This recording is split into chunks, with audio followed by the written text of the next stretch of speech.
Good morning, all of you.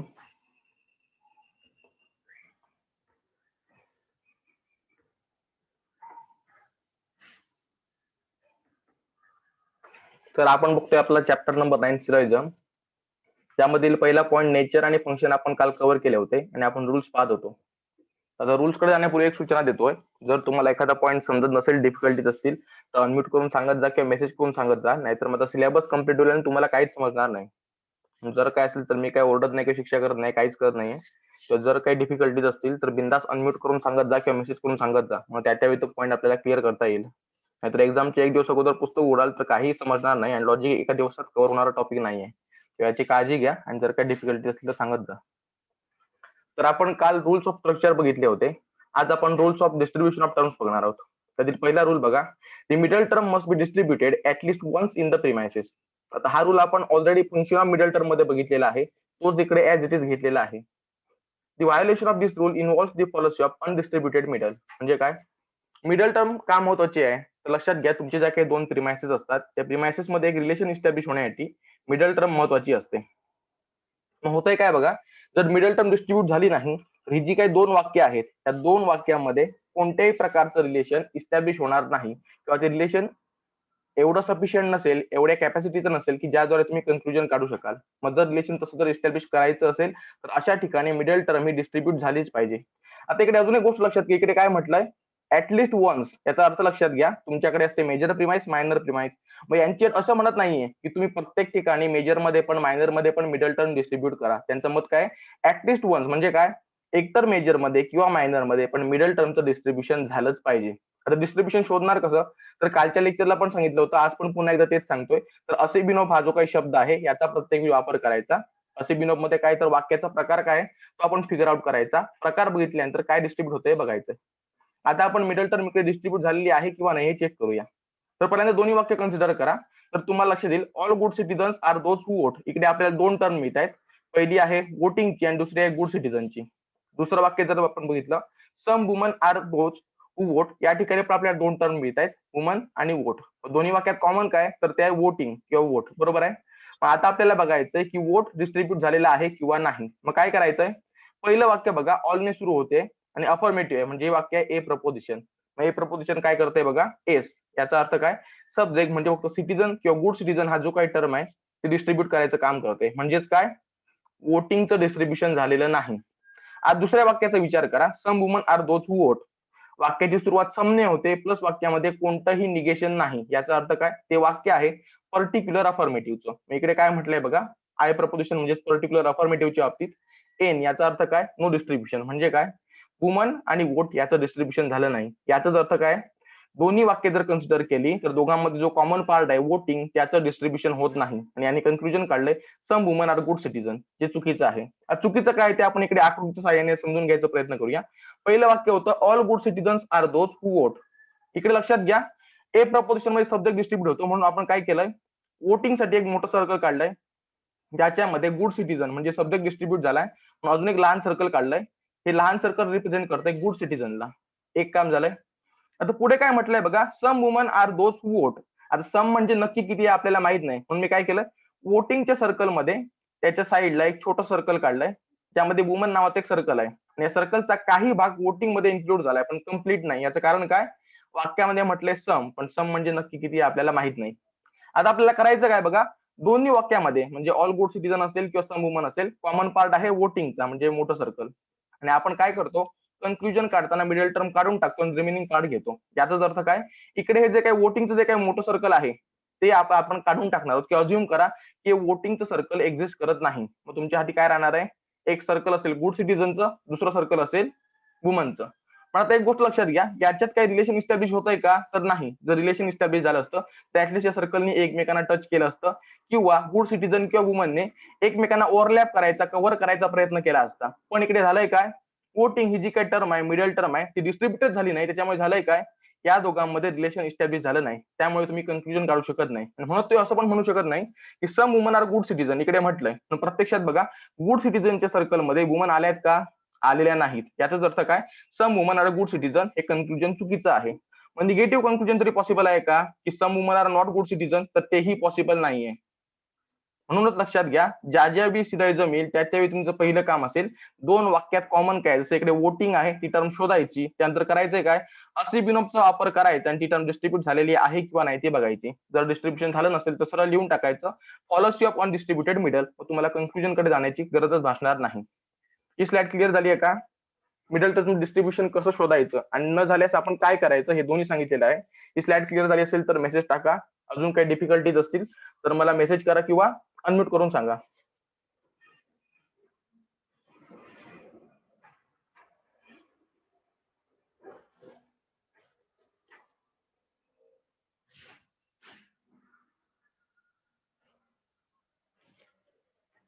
Okay, next slide कडे जातोय.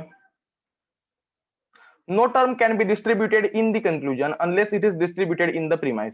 आता यापूर्वी लक्षात घ्या, जरी वाक्याची सुरुवात नो ने होत असेल म्हणजे युनिव्हर्सल रूल असेल तर लक्षात ठेवा मिडल टर्म साठी आपल्याकडे डेडिकेटेड रूल ऑलरेडी आहे. पण आपण काय करायचंय, नो टर्मचा अर्थ काय, मेजर आणि मायनर टर्म या दोघांनाच कन्सिडर करायचंय. इकडे काय म्हटलंय, मेजर प्राइम असेल किंवा मायनर टर्म असेल, या जर ओरिजिनल वाक्यात ओरिजिनल प्रिमाइसेस मध्ये जर डिस्ट्रीब्यूट झाल्या असतील तरच त्यांना कन्क्लुजन मध्ये डिस्ट्रीब्यूट करा. जर ओरिजिनल वाक्यात डिस्ट्रीब्यूट झाले नसतील तर त्यांना आपण कन्क्लुजन मध्ये डिस्ट्रीब्यूट करायचं नाही. त्याचं कारण काय, तर आपण जो काही इन्फ्लुएन्सचा प्रकार शिकतोय याला आपण मेडिएट इन्फ्लुएन्स म्हणतो किंवा डिडक्टिव्ह इन्फ्लुएन्स म्हणतो. आणि डिडक्टिव्ह इन्फ्लुएन्स मध्ये काय होतं, जेवढी माहिती तुम्हाला दिलेली आहे तेवढ्याच माहितीत तुम्ही कन्क्लुजन काढू शकता, त्या माहितीच्या तुम्ही बाहेर जाऊ शकत नाही. विचार करा, जर एखादी टर्म असेल जी ओरिजिनल वाक्यात म्हणजे ओरिजिनल या ज्या काही प्रिमाइसेस आहेत त्या ठिकाणी जर रिस्ट्रिक्टेड ठेवलेली असेल, ते डिस्ट्रीब्यूट केली नसेल आणि जर तुम्ही कन्क्लुजनला त्याचं डिस्ट्रीब्युशन केलं असेल, याचा काय अर्थ, तुम्ही काय करतात, जी माहिती ओरिजिनल प्रिमाइसेस मध्ये रिस्ट्रिक्टेड होती तीच माहिती तिकडे इकडे तुम्ही अनरिस्ट्रिक्टेड बनवत आहात. मग अशा प्रकारची गोष्ट करणं तुम्हाला अलाउड नाहीये. याचं कारण काय, डिडक्टिव्ह इन्फ्लुएन्स मध्ये जेवढी माहिती प्रिमाइसेस मध्ये असेल तेवढीच माहिती कन्क्लुजन मध्ये आली पाहिजे. म्हणून लक्षात ठेवा, प्रत्येक वेळी आता कन्क्लुजन मध्ये ज्या काही टर्म येणार आहेत त्या टर्म जर ओरिजिनल वाक्यात डिस्ट्रीब्यूट झाल्या असतील तरच तुम्ही त्या गोष्टी कन्क्लुजन मध्ये डिस्ट्रीब्यूट करायच्या आहेत. आता आपण या एक्झाम्पलच्या मदतीने समजून घ्यायचा प्रयत्न करू. आता एक गोष्ट लक्षात घ्या, रूल नंबर 2 पूर्वी आपण रूल नंबर 1 शिकलो, जो होता डिस्ट्रीब्युशन ऑफ मिडल टर्म. मग काय करायचंय, आपण सुरुवातीला याच्यात मिडल टर्म कोणती आहे आणि त्याचं डिस्ट्रीब्युशन झालेलं आहे किंवा नाही हे फिगर आउट करायचा प्रयत्न करूया. तर फर्स्ट प्रिमाइस बघा, ऑल टायगर्स आर फेरोशियस. या ठिकाणी दोन टर्म मिळत आहेत, टायगर आणि फेरोशियस. दुसरं वाक्य बघा, no tiger is tea drinking creature. इकडे काय, तर दोन टर्म मिळत आहेत, टायगर आणि टी ड्रिंकिंग क्रीचर. मग दोन्ही वाक्यात कॉमन काय, तर तो आहे टायगर, बरोबर आहे. आता टायगरचं डिस्ट्रीब्युशन झालेलं आहे किंवा नाही फिगर आउट करायचा प्रयत्न करूया. तर पहिल्या वाक्याची सुरुवात ऑल ने होते आणि अफर्मेशन आहे, कुठेही निगेशन नाही, म्हणून हे वाक्य बनतं युनिव्हर्सल अफर्मेटिव्ह. त्या ठिकाणी सब्जेक्ट डिस्ट्रीब्यूट होतोय, या वाक्यात सब्जेक्ट आहे टायगर, याचा अर्थ काय, टायगरचं डिस्ट्रीब्यूट झालंय, म्हणजेच काय, मिडल टर्मचं डिस्ट्रीब्युशन झालंय, आपलं पहिलं काम झालेलं आहे. आता आपण ज्या काही दोन टर्म राहिलेले आहेत, फेरोशियस आणि टी ड्रिंकिंग क्रीचर, यांचं डिस्ट्रीब्युशन झालेलं आहे किंवा नाही हे चेक करायचा प्रयत्न करूया. तर बघा, पहिलं वाक्य युनिव्हर्सल अफर्मेटिव्ह आहे, म्हणजे काय, सब्जेक्ट डिस्ट्रीब्यूट झालाय, बरोबर आहे. मग याचाच अर्थ काय, प्रेडिकेटचं डिस्ट्रीब्युशन होत नाही, म्हणजेच फेरोशियस हा डिस्ट्रीब्यूट झालेला नाही आहे. सेकंड एक्झाम्पल कडे येऊया. No tiger is tea drinking creature. वाक्याची सुरुवात नो ने होते, याचा अर्थ हे वाक्य आहे ई प्रपोजिशन. आणि ई प्रपोजिशन मध्ये बी चा अर्थ both the premises are distributed, म्हणजे काय, टायगर आणि टी ड्रिंकिंग क्रीचर या दोघांचे डिस्ट्रीब्युशन झालेलं आहे. म्हणजेच काय, तुम्ही कन्क्लुजन मध्ये जे काय वाक्य घ्याल त्या ठिकाणी फक्त तुम्ही टी ड्रिंकिंग क्रीचर ही एकच टर्म डिस्ट्रीब्यूट करू शकता, फेरोशियस ही टर्म डिस्ट्रीब्यूट करू शकत नाही आहात. आता नक्की कन्क्लुजन मध्ये काय झालंय ते बघा.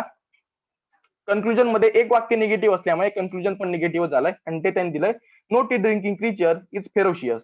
आता वाक्याची सुरुवात नो ने होते, याचाच अर्थ काय, वाक्य आहे युनिव्हर्सल निगेटिव्हचं, त्या ठिकाणी both term will be distributed, म्हणजे यांनी काय केलंय, टी ड्रिंकिंग क्रीचर आणि फेरोशियस दोघांनाही डिस्ट्रीब्यूट केलंय. पण जर आपण ओरिजिनल वाक्य बघितलं असेल, ज्या ठिकाणहून फेरोशियस आलाय त्या ठिकाणी तो डिस्ट्रीब्यूट झाला होता का, तर तो झाला नव्हता. याचाच अर्थ काय, त्याने कन्क्लुजन मध्ये पण डिस्ट्रीब्यूट होता नाही होतं, पण त्यांनी केलंय आणि यामुळे इकडे पॉलिसी ऑफ इलिसिट मेजर होते. आता मेजर मायनर कसे ओळखायचे ऑलरेडी सांगितले, पुन्हा एकदा सांगतो. तुमचं जे काही कन्क्लुजन आहे त्या कन्क्लुजनचं प्रेडिकेट ज्या वाक्यातून येतंय त्या वाक्याला म्हणायचे मेजर प्रिमाइस, आणि हे जे काही प्रेडिकेट असेल कन्क्लुजनचं त्याला म्हणतो आपण मेजर टर्म. त्याच प्रकारे तुमच्या कन्क्लुजनचा जो काही सब्जेक्ट असेल त्याला मानायचे मायनर टर्म, आणि ही मायनर टर्म ज्या वाक्यातून येते त्याला मानायचे मायनर प्रिमाइस. मग इकडे जर बघितलं, लक्ष देईल, टी ड्रिंकिंग क्रीचरचं डिस्ट्रीब्युशन या वाक्याने केलं होतं, फेरोशियस झालं नव्हतं, त्यामुळे इकडे पॉलिसी ऑफ इलिसिट मेजर होते. आता आकृतीच्या साहाय्याने जर हे समजून घ्यायचा प्रयत्न केला तर इकडे बघा, ऑल टायगर्स आर फेरोशियस म्हटल्यानंतर टायगर डिस्ट्रीब्यूट होतोय आणि तो फेरोशियसच्या क्लासमध्ये जातो. याचा अर्थ काय, तर फेरोशियसचं एक मोठं सर्कल असेल, त्या सर्कलमध्ये टायगर येईल, म्हणजे आपला टी वाला एक छोटं सर्कल आलंय. पुढे म्हटलंय काय, no tiger is tea drinking creature. याचा अर्थ काय, टायगर पासून एक सेपरेट सर्कल करावं लागेल जे असेल टी ड्रिंकिंग क्रिचरचं. आता लक्षात घ्या, हे सर्कल मी फेरोशियसच्या आत काढत नाही. याचं कारण काय, सेकंड जे काही प्रिमाइस आहे या ठिकाणी फेरोशियसचा काहीही रेफरन्स दिलेला नाहीये. आता दोन्ही वाक्यात कॉमन काय, तो टायगर. याचा अर्थ काय, आपण टायगरचं हे जे काही सर्कल आहे ते आता नाहीये असं अज्युम करूया. मला येतंय काय, फेरोशियस आणि टी.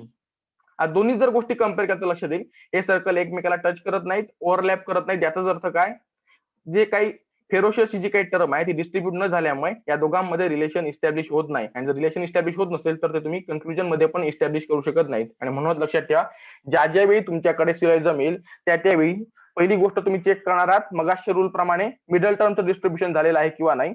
दुसरी गोष्ट चेक करायची आहे, ज्यावेळी तुमच्या कन्क्लुजन मध्ये ज्या काही टर्म आहेत त्यांचं डिस्ट्रीब्युशन झालंय ते ओरिजिनली डिस्ट्रीब्यूट झालेल्या आहेत किंवा नाही. जर ओरिजिनली नसतील तर असे बघायचं ती मेजर आहे की मायनर आहे. जर ते प्रेडिकेट असेल तर इलिसिट मेजर बनेल, जर ते सब्जेक्ट असेल तर ते इलिसिट मायनर बनेल. सेकंड रूल समजलाय का? समजला असेल तर मेसेज टाका, थोडा वेळ थांबतोय.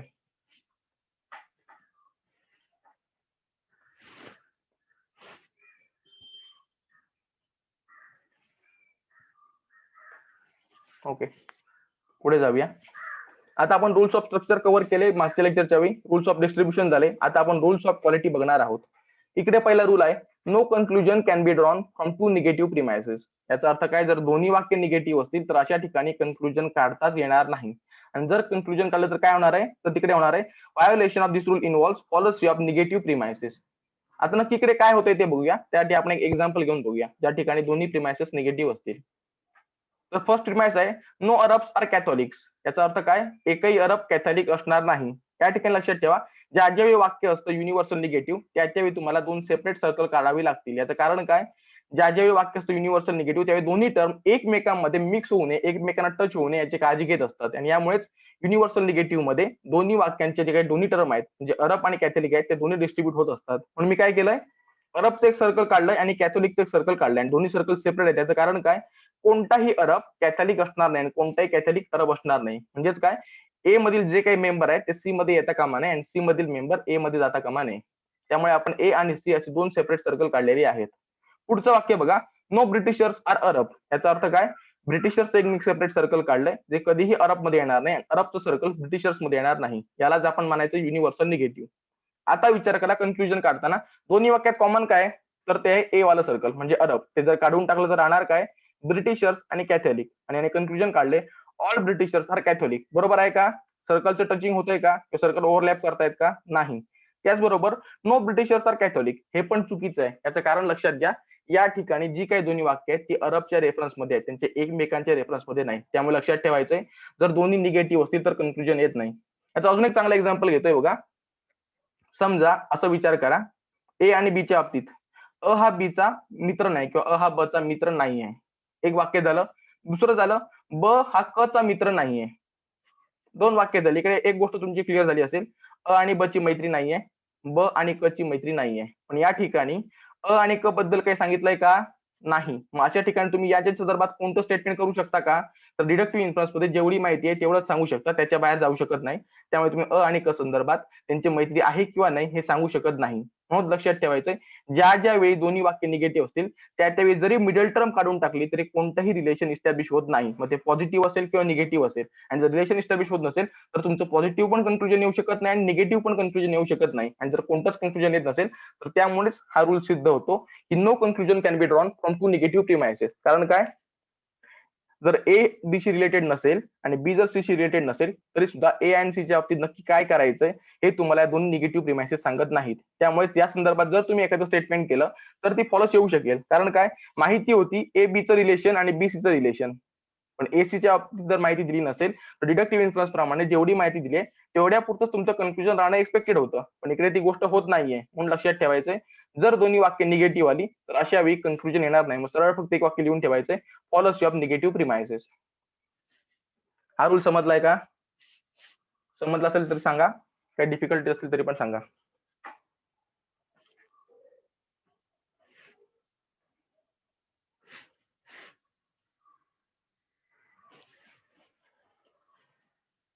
नेक्स्ट स्लाइड कडे जातोय. पुढे बघा, when one of the premises is negative conclusion must be negative and conversely when the conclusion is negative one of the premise must be negative. आता इकडे ते खूप सोपं कॉमन सेन्स रूल आहे.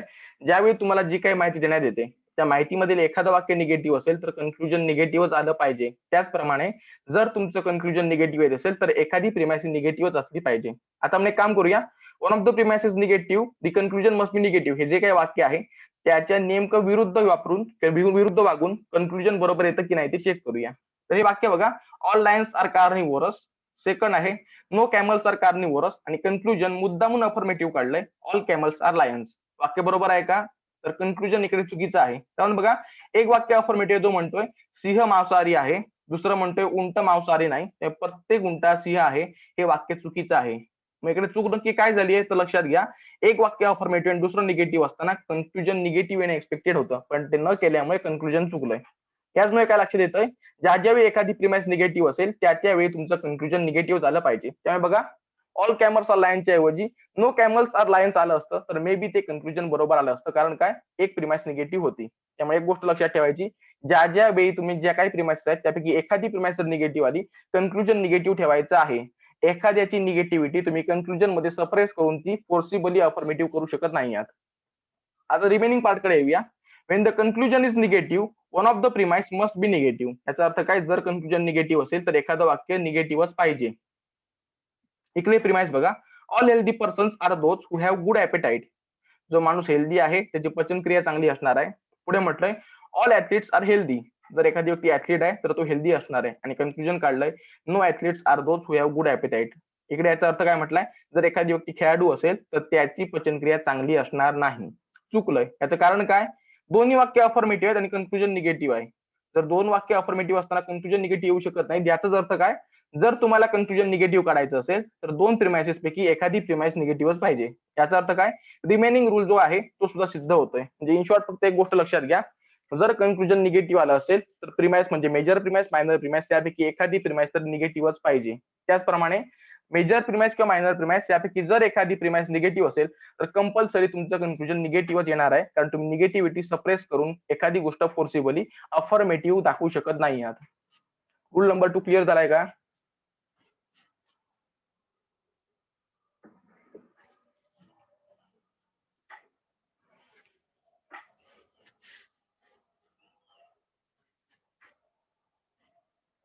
पुढच्या स्लाइड कडे जातोय. Rule number 3. When both the premises are affirmative, conclusion must be affirmative. And conversely, when the conclusion is affirmative, both the premises must be affirmative. हा पण कॉमन सेन्सचा रूल आहे.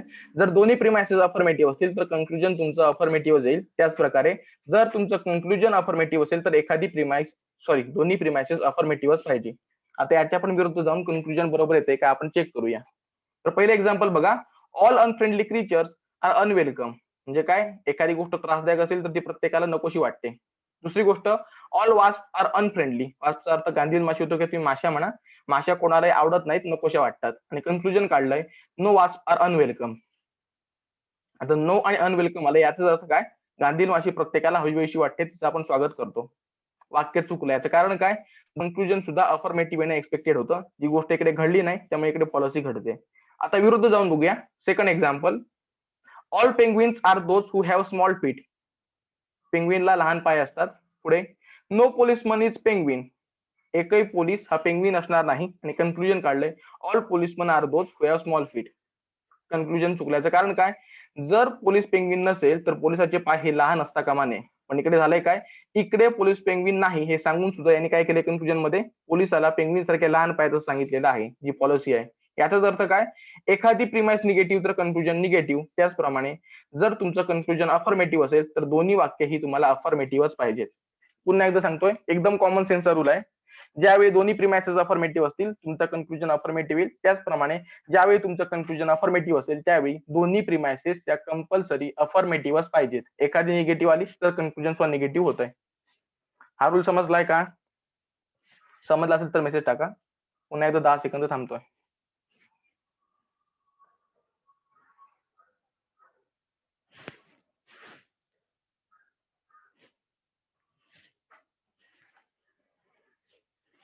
Okay, पुढच्या भागाकडे जाऊया. Corollaries from rules. याचा अर्थ काय, सब rule म्हणू शकता किंवा ऍडिशनल रूल म्हणू शकता. इकडे यांनी काय केलंय, जे काय आपण मागच्या 7 रूल्स मध्ये बघितलं होतं, म्हणजे स्ट्रक्चरचे 2 रूल असतील, डिस्ट्रीब्युशनचे 2 रूल असतील, क्वालिटीचे 3 रूल असतील, त्या रूलचेच मधून काहीतरी सब रूल काढायचा प्रयत्न केला किंवा एक्झिस्टिंग जी काही कॉम्बिनेशन होती त्यांना त्यांचे रूल ऍप्लिकेबल केले आणि तुम्हाला 3 नवीन गोष्टी देण्याचा प्रयत्न केलाय ज्या अतिरिक्त आहेत एक्झिस्टिंग रूलच्या बाबतीत. पहिला रूल म्हणतोय, from two particular premises no conclusion can be drawn. जर दोन्ही प्रिमाइसेस पर्टिक्युलर असतील तर अशा ठिकाणी कधीही तुम्ही कन्क्लुजन काढू शकत नाही आहात. आता आपण एक काम करूया, हा जो काही रूल आहे तो खरा आहे की खोटा आहे हे चेक करण्यासाठी पर्टिक्युलर प्रिमाइसेसचे किती कॉम्बिनेशन होऊ शकतात हे बघूया आणि नक्की हा रूल खरा आहे की खोटा आहे ते फिगर आउट करूया. तर बघा, दोन्ही पर्टिक्युलर पाहिजे याचा अर्थ काय, जर आपण विचार केला वाक्यांच्या प्रकाराचा तर वाक्य असतात ए प्रपोजिशन म्हणजे युनिव्हर्सल अफर्मेटिव्ह, ई प्रपोजिशन म्हणजे universal negative, I preposition particular affirmative आणि ओ प्रपोजिशन पर्टिक्युलर निगेटिव्ह. आणि जर दोन्ही पर्टिक्युलर पाहिजे त्याचा अर्थ काय, आपण फक्त आय प्रपोजिशन आणि ओ प्रपोजिशनच विचारात घ्यायचे आहेत, इतरांना विचारात घेऊ शकत नाही. पॉसिबल कॉम्बिनेशन बघा, दोन्ही पर्टिक्युलर अफर्मेटिव्ह असू शकतील. पहिलं कॉम्बिनेशन, दुसरं असेल एक पर्टिक्युलर अफर्मेटिव्ह दुसरा particular negative, second combination. Third असेल पहिलं पर्टिक्युलर निगेटिव्ह आणि दुसरं पर्टिक्युलर अफर्मेटिव्ह आणि लास्ट असेल दोन्ही पर्टिक्युलर निगेटिव्ह. या व्यतिरिक्त कोणतंही कॉम्बिनेशन पर्टिक्युलर संदर्भात येऊ शकत नाही.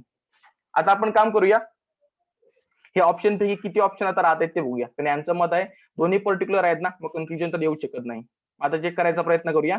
तर पहिला ऑप्शन बघा, दोन्ही आय प्रपोजिशन असतील तर काय होणार आहे, तर दोन्ही जर आय प्रपोजिशन असतील तर नो डिस्ट्रीब्युशन. याचा अर्थ काय, असिबिनोव या शब्दामध्ये दिल्याप्रमाणे आय प्रपोजिशनला नो डिस्ट्रीब्युशन म्हटलंय. पण जर तुम्ही सिलॉइझमच्या फर्स्ट लेक्चर पासून आजपर्यंत बघितलं असाल तर एक गोष्ट लक्षात येते, सिलॉइझम करण्यासाठी मिडल टर्मचं डिस्ट्रीब्युशन झालंच पाहिजे. पण आय प्रपोजिशन जर काहीच डिस्ट्रीब्युट करत नसेल तर मिडल टर्मचं सुद्धा डिस्ट्रीब्युशन होणार नाही. त्यामुळे लक्षात ठेवायचंय, दोन्ही प्रपोजिशन म्हणजे मेजर आणि मायनर प्रिमाइस आय प्रपोजिशन असतील अशा प्रकारच्या कॉम्बिनेशनला काहीच डिस्ट्रीब्युट होत नाही, म्हणजेच मिडल टर्म डिस्ट्रीब्युट होत नाही. त्यामुळे सिलॉइझम करणं पॉसिबल नाही. त्यामुळे जर दोन्ही प्रपोजिशन आय असतील तर अशा वेळी कन्क्लुजन काढता येणार नाही, एक कॉम्बिनेशन गेर आहे. आता पुढच्या कॉम्बिनेशनचा विचार करा, जे असेल आय प्रपोजिशन आणि ओ प्रपोजिशन किंवा ओ प्रपोजिशन आणि आय प्रपोजिशन. या दोघांच्या जर डिस्ट्रीब्युशनच्या कॅपॅसिटीचा विचार केला तर एकच टर्म डिस्ट्रीब्युट केली जाऊ शकते. कशी ते बघा, आय प्रपोजिशन नो डिस्ट्रीब्युशन, बरोबर आहे. मग राहिलाय कोण, ओ प्रपोजिशन. याच्यावर जबाबदारी आहे तू सगळं जे काय आहे ते डिस्ट्रीब्युट कर. ओ प्रपोजिशन काय डिस्ट्रीब्युट करणार आहे, तर ते करणार आहे फक्त प्रेडिकेटला. याचा अर्थ काय, एकच टर्म डिस्ट्रीब्युट होईल. आता विचार करा, जर तुम्हाला सिलॉइझम करायचंय तर ती एक टर्म ही मिडल टर्मच असली पाहिजे, बरोबर आहे. पण इकडे एक प्रॉब्लेम होतोय. काय होतंय बघा, ज्यावेळी एखादी प्रिमाइस निगेटिव्ह असते त्यावेळी आपलं कन्क्लुजन निगेटिव्ह होतं आणि निगेटिव्ह कन्क्लुजन हे प्रत्येक वेळी प्रेडिकेटला डिस्ट्रीब्युट करतं. हे सुद्धा मी तुम्हाला प्रूव्ह करून दाखवतो. निगेटिव्ह कन्क्लुजन म्हणजे काय, एक तर असेल ई प्रपोजिशन किंवा असेल ओ प्रपोजिशन, बरोबर आहे. ई प्रपोजिशन मध्ये both the term will be distributed. याचा अर्थ काय, सब्जेक्ट प्रेडिकेट डिस्ट्रीब्युट होतील. ओ प्रपोजिशन मध्ये प्रेडिकेट डिस्ट्रीब्युटेड. याचा अर्थ काय, प्रेडिकेट डिस्ट्रीब्युट होईल. पण इकडे प्रॉब्लेम काय बघा, आपण म्हटलं की याला एकच टर्म डिस्ट्रीब्युट करता येते आणि ती जर मिडल टर्म असेल तर सिलोइझम होईल. मग त्या एका टर्मच्या कॅपॅसिटीने फक्त जर मिडल टर्म डिस्ट्रीब्युट केली तर या प्रेडिकेटचं काय, कारण निगेटिव्ह म्हटल्यानंतर प्रेडिकेट डिस्ट्रीब्युट तर होणार आहे आणि तो इकडून येणार आहे. पण इकडे याचं डिस्ट्रीब्युशन झालंय का, नाही. आणि समजा यांना एकच टर्म डिस्ट्रीब्युट करण्याची कॅपॅसिटी आहे, त्यावेळी जर यांनी प्रेडिकेटला डिस्ट्रीब्युट केला, कारण तो कन्क्लुजन मध्ये डिस्ट्रीब्युट होतोय, तर अशा ठिकाणी मिडल टर्मचं डिस्ट्रीब्युशनचं काय, म्हणजे काय, गरज आहे एखादी टर्म निगेटिव्ह असल्यानंतर, एखादं प्रिमाइस निगेटिव्ह असल्यानंतर दोन टर्म डिस्ट्रीब्युट करण्याची. एक असेल मिडल टर्म आणि दुसरं असेल प्रेडिकेट, पण यांची कॅपॅसिटी आहे एकाचीच. म्हणजे काय, प्रत्येक वेळी एकतर अनडिस्ट्रीब्युटेड मिडल किंवा इलिसिट मेजर यापैकी एक ना एक पॉलिसी होणार आहे. याचाच अर्थ काय, जर कॉम्बिनेशन असेल आय प्रपोजिशन आणि ओ प्रपोजिशन किंवा ओ प्रपोजिशन आणि आय प्रपोजिशन, या ठिकाणी कन्फ्युजन काढता येणार नाही, कारण यांची कॅपॅसिटी आहे एक टर्म डिस्ट्रीब्युट करण्याची, पण गरज आहे दोन टर्म डिस्ट्रीब्युट करण्याची. आता येऊया तिसऱ्या पॉईंटकडे, जो आहे दोन्ही ओ प्रपोजिशन असतील तर काय. या संदर्भात आपण रूल ऑफ क्वालिटीमध्ये ऑलरेडी बघितलेला आहे की जर दोन्ही प्रपोजिशन निगेटिव्ह असतील तर अशा ठिकाणी रिलेशन इस्टॅब्लिश होत नाही, त्यामुळे कन्क्लुजन काढता येत नाही. याचाच अर्थ काय, त्यांनी सांगितलेला रूल बरोबर आहे की जर दोन्ही पर्टिक्युलर असतील प्रिमाइसेस तर अशा वेळी कन्क्लुजन काढता येत नाही. त्यावेळी आपण प्रत्येक पॉसिबल कॉम्बिनेशन घेतलं आणि ते कशा प्रकारे त्याच्याद्वारे तुम्ही कन्क्लुजन काढू शकत नाहीत हे कव्हर करण्याचा किंवा समजून घेण्याचा प्रयत्न केला. इकडे काही डिफिकल्टीज असतील, एखादा पॉईंट समजला नसेल तर मेसेज टाका किंवा अनम्यूट करून सांगा.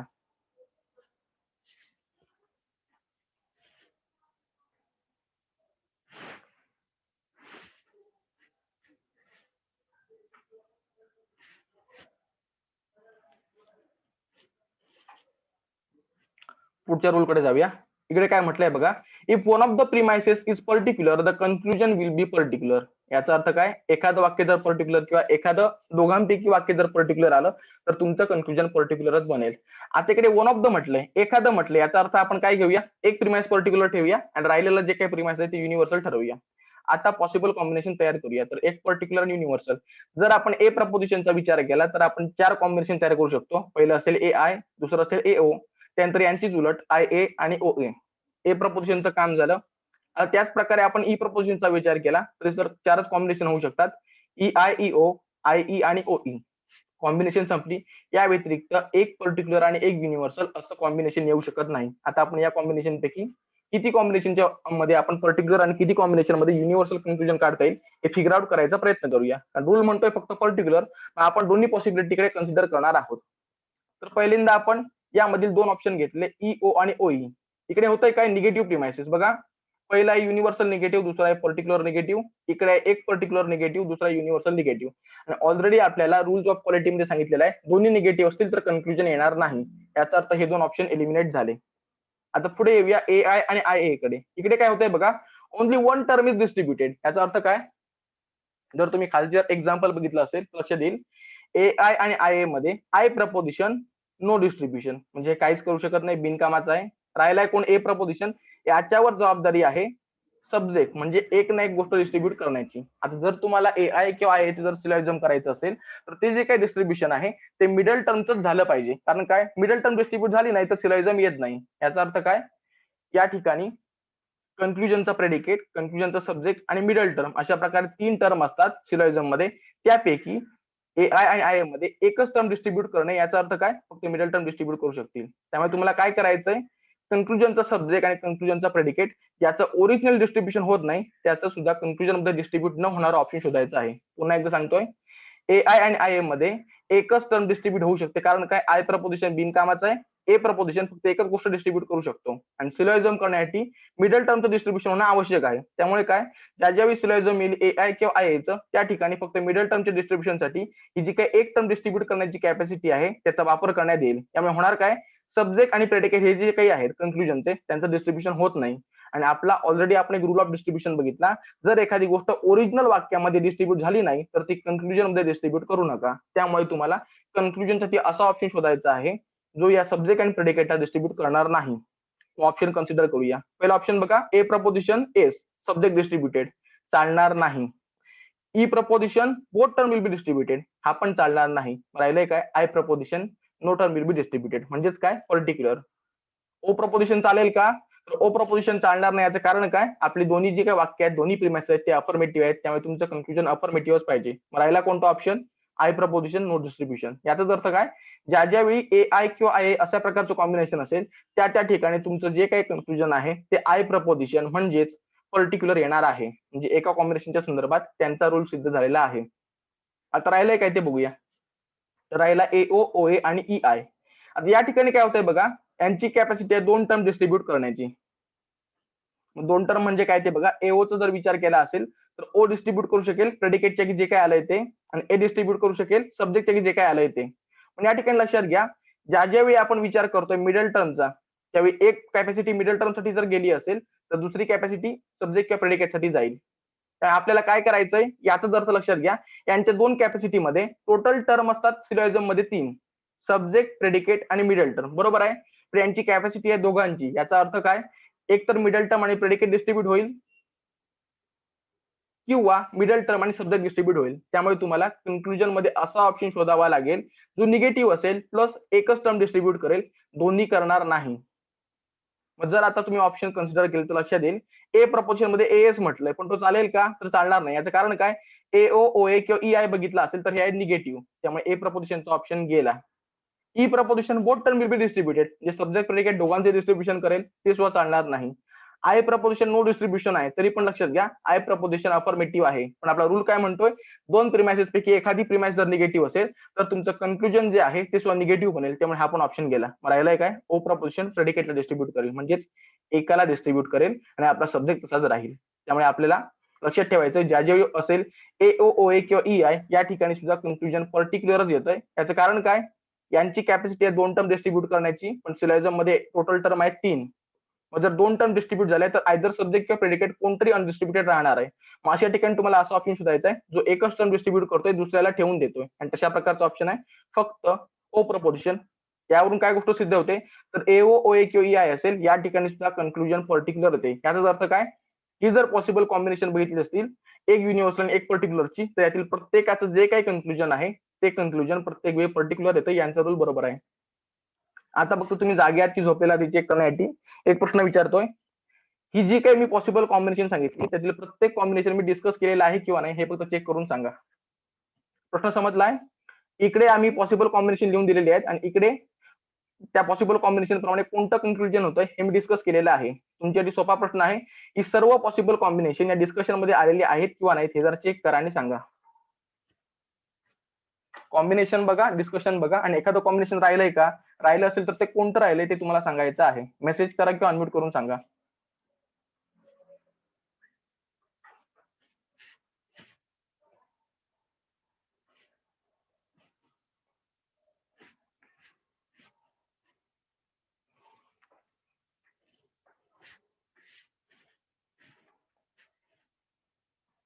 ऍटलीस्ट काहीतरी सांगा. आता सोपं काम बघा, मोजून जरी बघितलं असतं तरी तुमच्या लक्षात आलं असतं.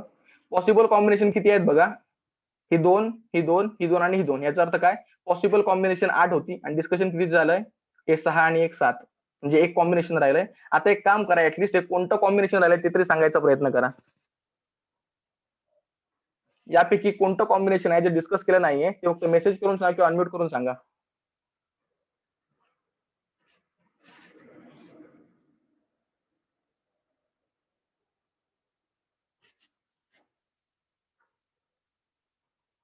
मीच सांगतोय आता, कारण नाही तर लेक्चरचा वेळ फुकट जाईल.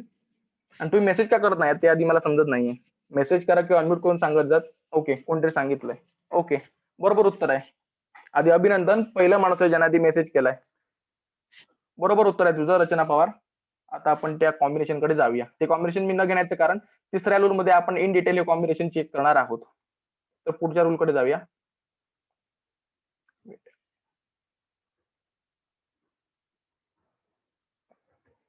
ओके, तर तिसरा रूल बघा, from a particular major premise and negative minor premise no conclusion can be drawn. आता याचा अर्थ लक्षात घ्या, जे काही तुमचं कॉम्बिनेशन असेल त्या ठिकाणी मेजर प्रिमाइस जे काही असेल ते असणार आहे पर्टिक्युलर आणि मायनर प्रिमाइस असणार ते असणार आहे निगेटिव्ह. या ठिकाणी बघा मी आय ओ आणि ए या तिघांनाच कन्सिडर केलंय, ए ला कन्सिडर केलेलं नाही. याचं कारण सांगतोय, ए म्हणजे युनिव्हर्सल अफर्मेटिव्ह, हा पर्टिक्युलर पण नाहीये आणि निगेटिव्ह पण नाहीये. तर आपण रिमेनिंग कॉम्बिनेशन बघूया. मग जर मेजर प्रिमाइस पर्टिक्युलर ठेवायची म्हटली तर पॉसिबल कॉम्बिनेशन आहे आय ओ आय ई, त्याच प्रकारे ओ ओ आणि ओ ई. आता इकडे काय होतंय बघा, डबल ओ असेल आणि ओ ई असेल हे दोन्ही कॉम्बिनेशन आपण एलिमिनेट करतोय. याचं कारण एकदम सोपं आहे, दोन्ही कॉम्बिनेशन मध्ये दोन्ही प्रिमाइसेस निगेटिव्ह आहेत आणि जर दोन्ही प्रिमाइसेस जर निगेटिव्ह असतील तर कन्क्लुजन काढता येत नाही. हे आपल्याला ऑलरेडी आपला रूल सांगतोय. आता इकडे होतंय काय ते बघा, आय ओ आणि आई हे कॉम्बिनेशन आपण अरेंज करायचा प्रयत्न करूया. लक्षात घ्या, दोन्ही ठिकाणी एक गोष्ट लक्षात येईल, मायनर प्रिमाइस निगेटिव्ह आहे. तर मायनर प्रिमाइस निगेटिव्ह असेल तर कन्क्लुजन पण निगेटिव्ह होतं आणि निगेटिव्ह कन्क्लुजन काय करतोय, प्रेडिकेटला डिस्ट्रीब्यूट करतोय. चेक करून बघा, ओ प्रपोजिशन असेल पी म्हटलंय म्हणजे पीचं डिस्ट्रीब्युशन होईल. ओके, ओ प्रपोजिशन असेल, आय ओ चा विचार करा, मायनर प्रिमाइस जर ओ असेल तर कन्क्लुजन पण ओच येणार आहे. याचं कारण काय, एखादं वाक्य निगेटिव्ह तर कन्क्लुजन पण निगेटिव्ह, आणि ओ प्रपोजिशन पीचं डिस्ट्रीब्युशन करतोय त्यामुळे कन्क्लुजन मध्ये सुद्धा प्रेडिकेटचं डिस्ट्रीब्युशन होईल. त्याच प्रकारे जर ई प्रपोजिशनचा विचार केला असेल तर ई प्रपोजिशन पण निगेटिव्ह आहे. या ठिकाणी म्हटले both term will be distributed, त्यामुळे जर मायनर प्रिमाइस सी असेल तर कन्क्लुजन पण कदाचित इज येऊ शकेल आणि या ठिकाणी सुद्धा पीचं डिस्ट्रीब्युशन होईल. पण होतंय काय बघा, हा पी कुठून येतोय, तो येतोय मेजर प्रिमाइसेसच्या प्रेडिकेट मधून. पण मेजर प्रिमाइस तुमची कोणती आहे, आय प्रपोजिशन, आणि आय प्रपोजिशन नो डिस्ट्रीब्युशन. पण आपला सिलेबसचा रूल काय म्हणतोय, एखादी गोष्ट जर तुम्हाला कन्क्लुजन मध्ये डिस्ट्रीब्यूट करायची असेल तर ती गोष्ट तुम्हाला ओरिजिनल प्रिमाइस मध्ये डिस्ट्रीब्यूट करणं आवश्यक आहे. पण आय प्रपोजिशन बिनकामाचा आहे, तो काहीच डिस्ट्रीब्यूट करत नाही. त्यामुळे होणार काय, इकडचं काहीच डिस्ट्रीब्यूट होत नाहीये, म्हणजेच प्रेडिकेट पण डिस्ट्रीब्यूट होत नाही. आणि जर हा प्रेडिकेट डिस्ट्रीब्यूट होत नसेल तर निगेटिव्ह प्रिमाइस फोर्सेबल या प्रेडिकेटला कन्क्लुजन मध्ये डिस्ट्रीब्यूट करू शकत नाही. याचा अर्थ लक्षात घ्या, ज्या ज्या वेळी मेजर प्रिमाइस असेल ती असेल पर्टिक्युलर आणि मायनर असेल निगेटिव्ह, त्या त्यावेळी लक्षात ठेवायचंय कन्क्लुजन काढता येत नाही. कारण काय, कन्क्लुजन प्रेडिकेट डिस्ट्रीब्यूट करतो, पण मेजर प्रिमाइस जी आहे ती प्रेडिकेट डिस्ट्रीब्यूट करत नाहीये. आणि एखादी गोष्ट जर ओरिजिनल डिस्ट्रीब्यूट झाली नाही तर कन्क्लुजन मध्ये करू नका, असं आपल्या रुल्स ऑफ डिस्ट्रीब्युशन सांगतोय. आणि याचमुळे लक्षात ठेवायचंय मेजर पर्टिक्युलर असेल आणि मायनर निगेटिव्ह असेल कन्क्लुजन येत नाही. आजचं लेक्चर संपलेलं आहे. जर काही पहिल्या स्लाइड पासून या स्लाइड पर्यंत जर काही शंका असेल तर अनम्यूट करून सांगा किंवा मेसेज करून सांगा.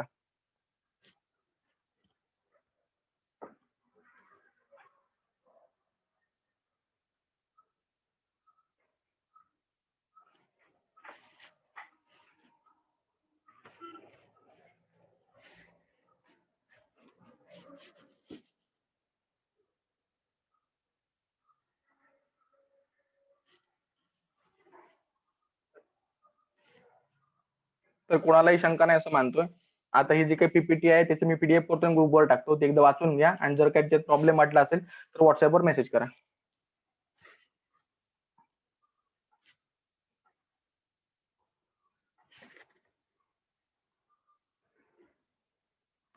Have good day.